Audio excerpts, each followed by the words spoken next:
Hello, আসসালামু আলাইকুম everyone. সবাই কেমন আছেন? আই হোপ সবাই ভালো আছেন। আমিও ভালো আছি। আজকে আমি দই বানানোর ট্রাই করেছিলাম। দইটা মোটামুটি ভালো হয়েছে। তেঁতুল দিয়ে ১ ঘন্টার ভিতরে দইটা আমি তৈরি করেছি।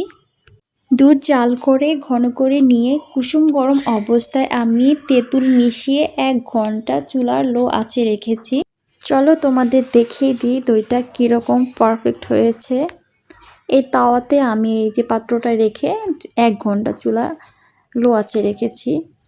এখন তোমাদেরকে দেখিয়ে দিই দইটা কীরকম পারফেক্ট হয়েছে।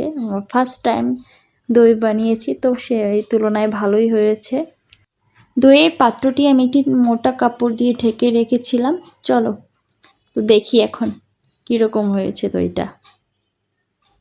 দইটা একটু ফেটে গিয়েছিল, কারণ আমি পারফেক্টভাবে বানাতে পারিনি ফার্স্ট টাইম, বুঝি না কীভাবে বানাবো। তো তাও মোটামুটি হয়েছে দই। এই টক দইটা আমার কাছে বেশ ভালোই লেগেছিল, কারণ তেঁতুল দিয়ে বানিয়েছি, এজন্য একটু মিষ্টি মিষ্টিও লেগেছিলো, একটু টকটক লেগেছিলো, বেশ ভালোই লেগেছিলো। বাসায় সবাই পছন্দ করেছিল এই টক দইটা। আপনারা চাইলে ট্রাই করতে পারেন তেঁতুল দিয়ে, খুব ভালো লাগে তেঁতুল দিয়ে টক দই বানালে। তো লেবু দিয়েও বানাতে পারেন, লেবু দিয়ে বানালে মনে হয় বেশি ভালো হবে, আমি জানি না, কিন্তু আমি তেঁতুল দিয়ে বানিয়েছিলাম, তো ভালোই লেগেছিল। আপনারা চাইলে তেঁতুল দিয়ে টক দই বানিয়ে বাসায় বানিয়ে খেতে পারেন। নিজের হাতের বানানো খাবার সবাই পছন্দ করে, আর নিজের হাতের বানানো খাবার নিজের কাছে ভালো লাগে।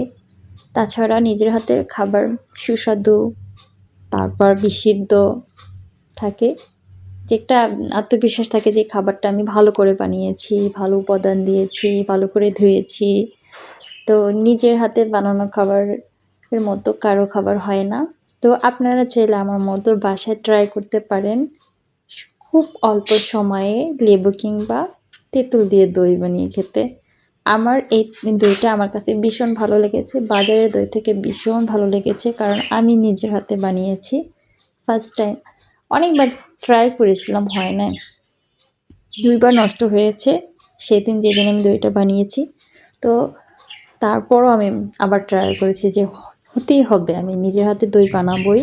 তো আপনারা চাইলে ট্রাই করতে পারেন শর্টকাটে লেবু দিয়ে কিংবা তেঁতুল দিয়ে দই বানানো।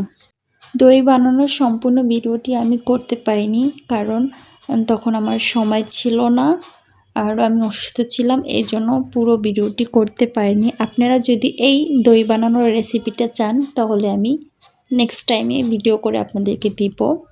সবাই ভালো থাকবেন, সুস্থ থাকবেন, আপনাদের জন্য দোয়া রইল।